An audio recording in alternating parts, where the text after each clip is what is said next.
Will Carson Beck's lack of focus cost Georgia a championship? Texas A&M's playoffs hopes are on life support, and Penn State just can't get over the Ohio State mountain or big games in general. This is the Nitro College Football Show.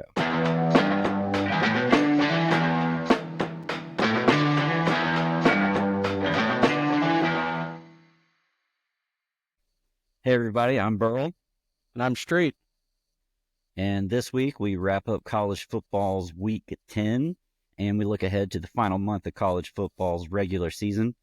But before we dive in, don't forget to like this episode and please subscribe to the channel and share it out. It really helps us out a lot, and we really do appreciate it. All right. Georgia against Florida. Ugly game. Interesting game. What happened? Well, the final score was Georgia 34, Florida 20. 14-point win. The spread coming into the game hovered around 15.5, 16 points. So you look at it and you say, yeah, solid win for Georgia. And I even saw some headlines across the internet saying Georgia handles Florida pretty easily. But for those of us watching the game, didn't feel that way. If you just looked at the stats and you covered up one little statistic, you would have thought this game should have been 50-0. But that one little statistic that reared its ugly head was turnovers. And it all started with number 15 for Georgia, Carson Beck. Yep. Tales old as time. The turnovers cost you games, and Georgia was very lucky that it didn't lose this game. But yeah, you look at the stats and it's kind of mind-boggling. Georgia had 455 yards of total offense. I mean, that's ridiculous. Carson Beck still had 309 passing yards and 2 touchdowns. And Georgia actually rushed for 146 yards. Nate Frazier had a really good day with ETN going down. Frazier had 19 carries for 82 yards. So not a bad day there. And I think we'll see a little bit more of him moving forward. But yeah, if that many yards, if we don't turn the ball over, if Carson Beck makes the right decisions, this game is easily 50 points in Georgia's favor. Right. It wasn't just the total yards on the field, which ended up being about double for Georgia. It was the first downs, just across the board. Statistically, it looked like a total domination on the field. Now, a couple of things play into that. For one, Florida did have that huge play where they messed up on the field goal. That cost them 30 yards, so that ended up hurting their rush numbers quite a bit. And they had a couple sacks too. So their rushing numbers, Florida was running the ball very well overall in the game on Georgia. I think they would have had around 170 yards rushing without those 3 plays that kind of cost them negatively. But this game was all about the mistakes of Carson Beck. Every time Georgia kind of seemed to get the ball rolling there in the first half, he threw horrible interceptions. They weren't just plays where, in past weeks you might have said, oh, the receiver ran the wrong way or the defender made a good play. But 2 of these 3 interceptions were just god-awful, horrible decisions by Carson Beck. Yeah, and we've really seen that all year since the Bama game. There were a couple of interceptions there where he just made a really terrible decision, trying to throw it into a window that's not worth throwing into, frankly. Because didn't you say when we were texting each other after the game that Carson went like 12 of 14 after the 3 picks? Something crazy like that? After the 3rd interception and down the stretch of the game, Carson went 12 of 14. So he closed very, very strong after those 3 picks. But why did it take him the whole game to wake up? I mean, you could say it had something to do with momentum in the game, but even there in the 4th quarter, Florida came back to tie the game. So the momentum wasn't entirely in Georgia's favor at that point. Not at all. No, it just seemed like Carson Beck lost his focus, and it's been happening that way all season. I don't know if it's because he has felt he's a senior and it's his time to shine, and he's been given the reins of control that a senior quarterback gets that he didn't have as a junior. But also, you kind of got to look at the distractions too. At some point, the Lamborghini, the internet girlfriend, all the money, all the hype and all the talk about being a top first round pick, has it gone to his head? You don't want to say that, but at some point you got to think, what is this guy doing? Yeah, for real. I mean, the whole bye week, he's on TikToks all week, which whatever, that's his prerogative. But would you see Tom Brady doing that when he's trying to prepare for his biggest rival, the week before? I don't think so. Or even when Stetson was here, what did Stetson do? He got tired of all the noise. So what did he do? He got that flip phone, right? Flip phone, baby. I mean, he got rid of the noise. So at some point, you feel like Carson would realize that he's costing himself money. That These decisions that he's making on the field, I've really heard him. He's fallen out of the first round in almost every draft prediction. He's just costing himself. So Georgia has found a way to win despite him and still win big, but you can't expect that to continue. You've got a strong Ole Miss team this week, a strong Tennessee next week, and you survive those, and you've got an SEC championship game and in the playoffs. You need a quarterback who's focused on the field and not in his head. And my concern is not necessarily that is realistically the Lambo and the girlfriend's a problem for him day to day. No, but it's everything around it. It's all the attention that has brought to him that I'm worried that he's just not handling it well. He's definitely not. But this is a wild stat. So this comes from UGA Football Live on Instagram, and it says Carson Beck stat: UGA scoring average in the 4 games Carson Beck has thrown 11 interceptions this year, 34.8 points per game. The average in the 4 games he hasn't thrown an INT, we're only scoring 31.5 points a game. What the heck? And apparently that's via ESPN's Brandon Zimmerman. So, I mean, the only explanation you have there is that in those games where he's thrown the interceptions, he's had to stay aggressive in the second half. And so obviously the offense has scored more in those games. Could be also skewed a little bit by having that Kentucky game in there where Georgia only scored 13 points. And it's a 4-game sample. So that could be small, but it's still wild. Right. It's unusual, to say the least.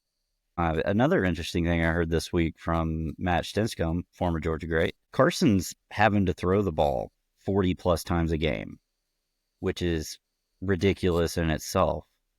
So he's saying that tells him that Carson Beck is still Georgia's best option on the entire offense because we're not running the ball. But at the same time, like, we don't have any receivers who are doing anything to, really make an impact. So the offense is just in a really weird state right now. And I think it's affecting the defense. At least I think it affected it during the Florida game. Right. I mean, I think the offense, the wide receiver group in particular, is not deep. When you lose Ra Thomas and then you lose Colby Young, and then Anthony Evans was unavailable in this game. London Humphreys had mono earlier this year. Dylan Bell got hurt for a little bit in the game and came back in. You just don't have a ton of depth there that you thought you were going to have coming into the season. Michael Jackson has been a non-factor coming in as a transfer. We haven't seen anything out of the freshmen. Sokovie White, we did throw him a pass. I think it was the first pass of the game that went incomplete, but that's kind of the first action we've really seen out of him from, I think, the first or second game of the year. So we just haven't really developed at the wide receiver position. One thing that's encouraging is it seems like Jurasik is finally catching on to the SEC. He really looked deer in headlights coming from the Pac-12 into the SEC early in the year, but his blocking has really finally picked up. And he had a couple of good catches on Saturday. So, maybe he becomes that guy. Maybe Carson can lean on him a little bit. if he can get going, because he at least does have that in his past. I hope so. I mean, we got to get some production out of the tight end position because it's pretty much non-existent right now. They had a good game Saturday. So Jurasic had 3 catches, I think. Delp had a couple catches, and Lucky had a couple catches. I think they had 6 or 7 catches between the tight end group on Saturday. So That's one of their better outputs of the season. Yeah. I mean, of course, you're not going to get the production of Brock Bowers. You're just not going to get that back right now. But at least it's improving. Yeah. So that's at least a good trend. Right. But I am worried about the defense. I mean, they have stretches where they just look like they are the best defense of all time. And then they have stretches where they look like the worst defense of all time. Like they forgot how to defend a pass. Yeah. And I think the one thing that crazy. was misleading about the defense on Saturday, and I've seen, among Florida fans, if Lagway doesn't get hurt, Florida wins the game. I don't know if that's true. Lagway had completed 1 long pass. He had like 46 yards, and 43 of it was on that 1 long pass. He was like exactly 2 of 7. Right. He wasn't exactly lighting it up, moving the ball. Florida actually moved the ball better after he came out of the game, when they really 2 of 6. Sorry. 2 of 6. When they really, really went run heavy there in the second half. But I mean, heck, the backup they put in there, he threw the ball a lot too. Starks just got burned on that deep ball. He really had did. a bad read. That's probably the worst play I've ever seen Malachi Starks make. He straight up came in too much, bit on the play action, and he was burned. You don't expect that to happen with him. I wouldn't expect it to happen again. But overall, the defense, did play pretty well. It was disappointing to see them give up the lead there on that one drive there at the, in the fourth quarter. But I think with the way that Carson has been inconsistent, this season is going to rely on the defense. It's back to so goes the defense, so goes Georgia. They're going to have to play this week because they're going to give up some yards and points this week. That's just Ole Miss's nature. They put up 63 on Arkansas last Saturday. Arkansas had been playing decent, not great, but they did, they beat Tennessee. So it's going to be a challenge down there in Oxford next weekend. Lane Kiffin's going to want to get a signature win that he has not gotten.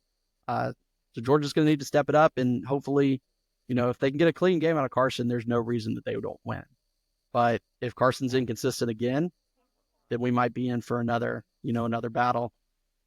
Yeah, that's a game that has worried me all year. I've had it circled on the calendar because you always hear about the other 2 big ones, Bama, Texas. But don't forget about Ole Miss. Remember the last time we played there? 2016, Kirby's first year. I was there, and it sucked. Yeah. Yeah. I mean, up until that first quarter at Bama happened this year, that was the most lopsided Georgia had played under Kirby. It really was. I mean, and that was the only game I've ever gone to and knew it was over within the first 5 minutes. Yeah. It was awful. It was just a really bad game. But we did have fun at the bars in Oxford, so. Yeah. All right. So, like I said, Georgia's got Ole Miss next weekend and then Tennessee after that. So next couple of weeks will really tell the season. Playoff rankings came out tonight. We'll talk a little bit more about it later, but Tennessee's in the top 10.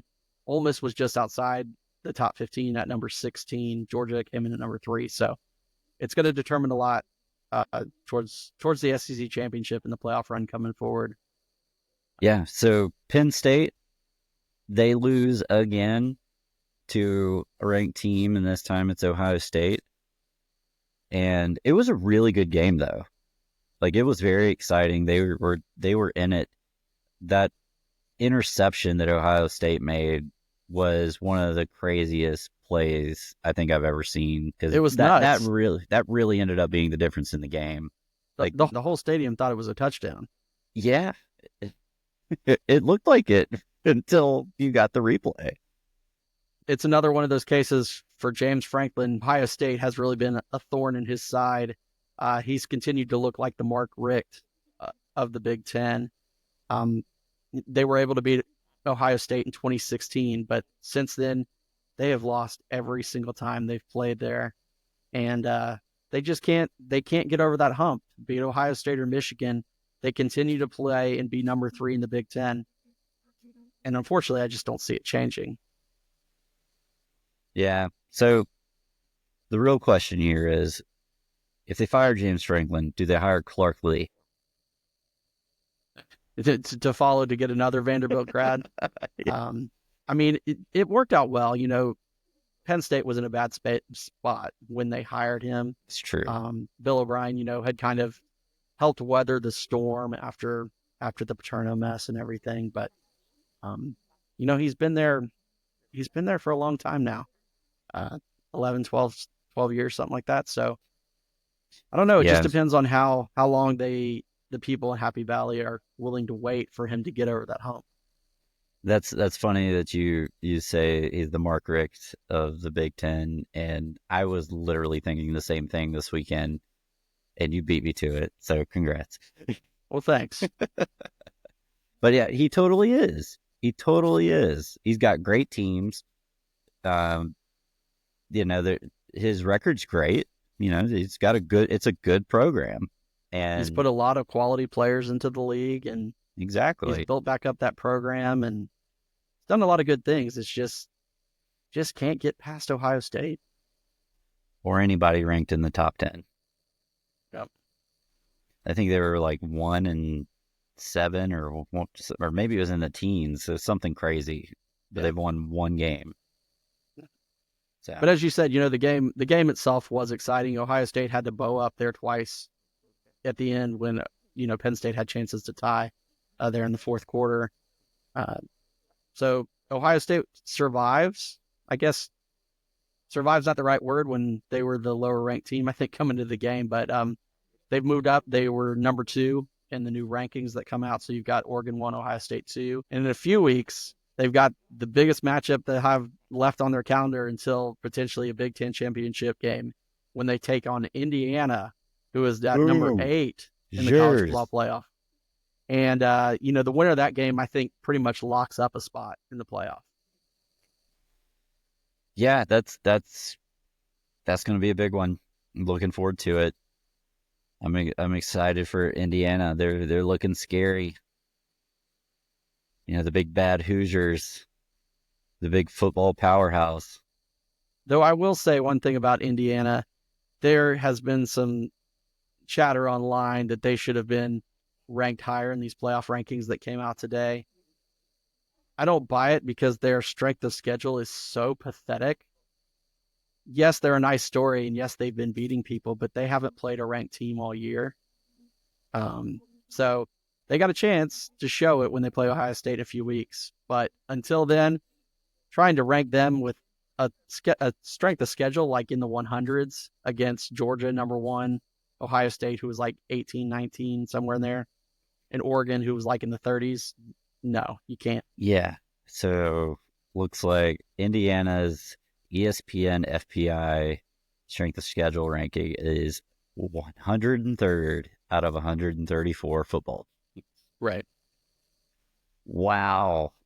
Talk about once again, luck of the draw there. Right. It's nice that they're a good story and they're at number 8. We'll see what happens when they play Ohio State. That is the test. I mean, Ohio State is still the class of the Big Ten.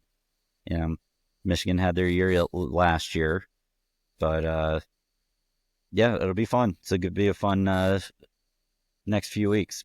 If they get that rematch with Oregon, we'll see if that first battle was just Oregon feel good at home and kind of shocked Ohio State, or who's the real deal out of that conference. Yep.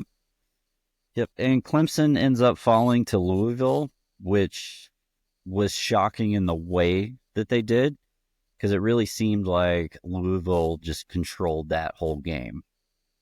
Right. And Clemson, since the Georgia game, had been playing so well, offensively and defensively.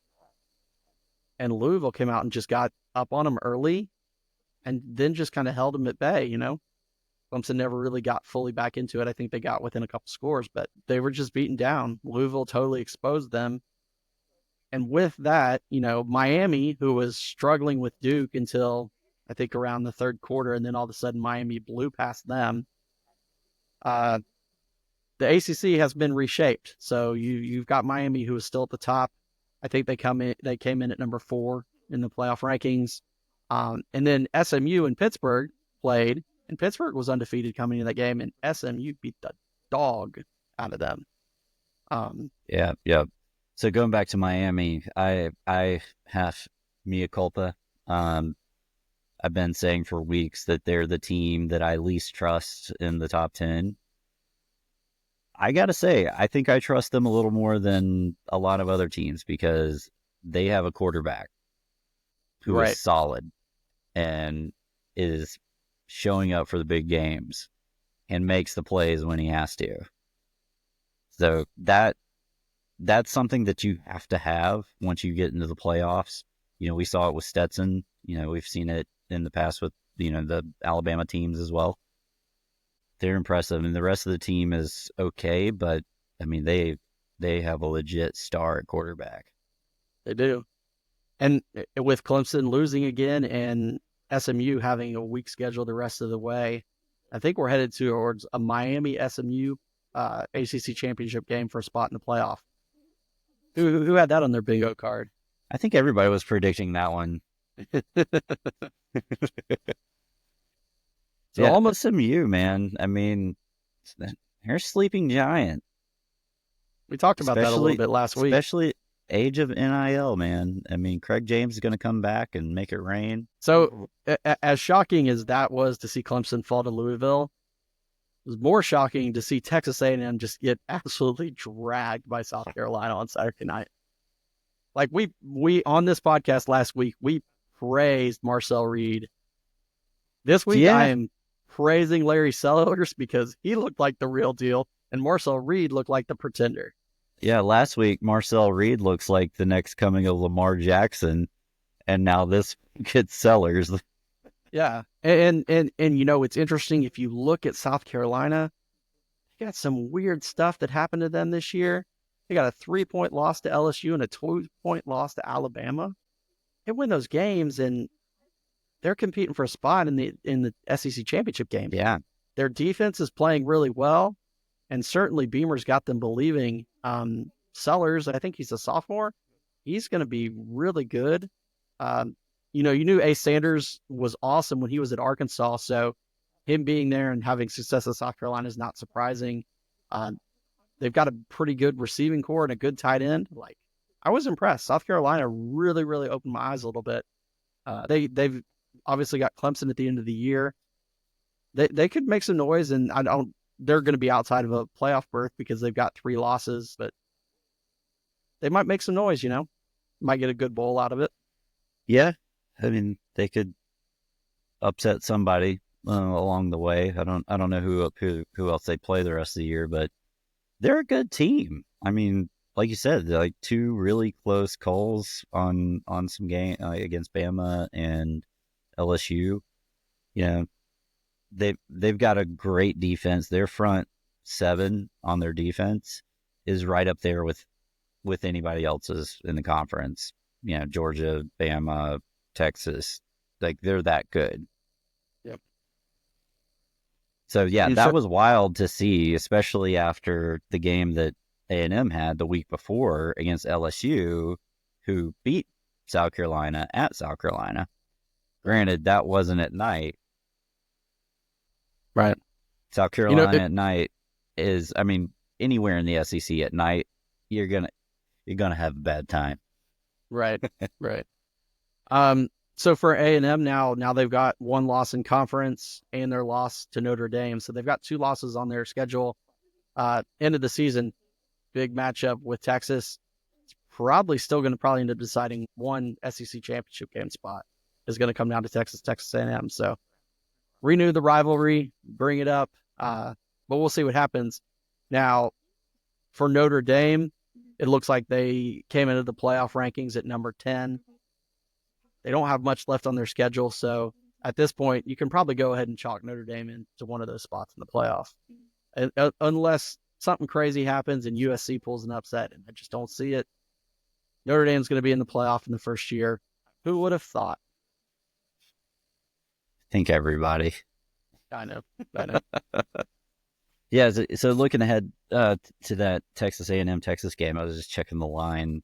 So right now, Texas is a 8.5-point favorite. Sounds about right. I think that sounds about right. Yeah, so that will be a great game. Yeah. So just a quick recap on the playoff rankings. Oregon, number 1, Ohio State, number 2, Georgia, number 3, and Miami at number 4. Interesting to see Ohio State ranked ahead of Georgia. Of course, if this was the playoff starting tomorrow, even though these are the rankings, Georgia would be the 2 seed and Ohio State would fall to 5, just because of how they do the seedings. I did find it interesting that the playoff committee ranked Boise State at 12, which is where they would fall in. But let me ask you a question. Do you really think Boise State would be favored or is a better team than Ole Miss, LSU, Texas A&M, or SMU? Like, I think all of those teams would roll Boise State. Like, not even a question. Well, I mean, that's what we thought back in the BCS era too. Yeah, but they're not the cute little Cinderella they were anymore. I know, but I mean, back then, they beat Oklahoma, they beat Georgia. I know. I was at that game, and that sucked. I was there in spirit. My mind was in a bottle of alcohol, but physically, I was there. Yeah. So anyway, so that's the first rankings. Looking ahead to next week, there's only 2 games between ranked teams. We already touched on Georgia, Ole Miss. The other one is LSU versus Bama. So we'll see LSU and Bama. It's pretty much an elimination game for the SEC championship and probably an elimination game for the playoff as well. Both those teams coming in with 2 losses. So the other thing you're going to hear ahead, this week that you haven't heard about, but you kind of heard last year, weirdly enough, when they were really bad, is Colorado is on its way into playoff talk. They've only got 1 loss in conference, and their schedule is weak the rest of the way. They don't have any ranked wins, but if they keep winning, they will get into the Big 12 championship game, which has an automatic spot into the playoff. So right now, BYU's undefeated. Iowa State went down last weekend, so they are not undefeated anymore. But if you're looking ahead to a potential Big 12 championship game of BYU and Colorado, that could be interesting because you could get that Colorado team in. And then, oh God, here comes Dion Mania again. So we'll see what happens. So it looks like they have the 45th toughest schedule right now. Which, hey, beats the dog out of Indiana. So right now, Georgia has the number 1 toughest schedule so far, followed by Bama, South Carolina, Ohio State. So anyway, that I think that wraps it up for this week. Burl, any final thoughts before we sign off for tonight? Yeah. Really hope Carson Beck can, get it together going into next week and, stop trying to force the issue on all these throws and, just take what the defense gives them. If he does that, doesn't turn the ball over, Georgia wins easily in most cases, 9 times out of 10. And they're going to need a game like that against Ole Miss because I think they're a little worn down, but that's going to be a tough game. Jackson Dart is legit, and we'll see how good their defense really is. I just hope we can, also get our running game going. Hopefully we'll see a heavy dose of Nate Frazier and ETN if he's healthy. Because now that we got our offensive line back, we've got a great chance there. Yeah, maybe we'll see a little bit of Dwight Phillips. Yeah, scored a touchdown on his first career touch. or first career rush, I should say. He caught a pass, I guess, early in the season.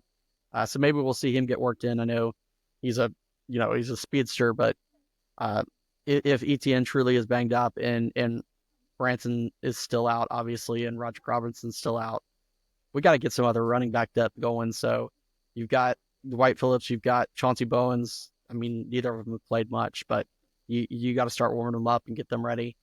You might Dylan need Bell back there again. Yep. So, all right. Well, once again, thanks for tuning into the show.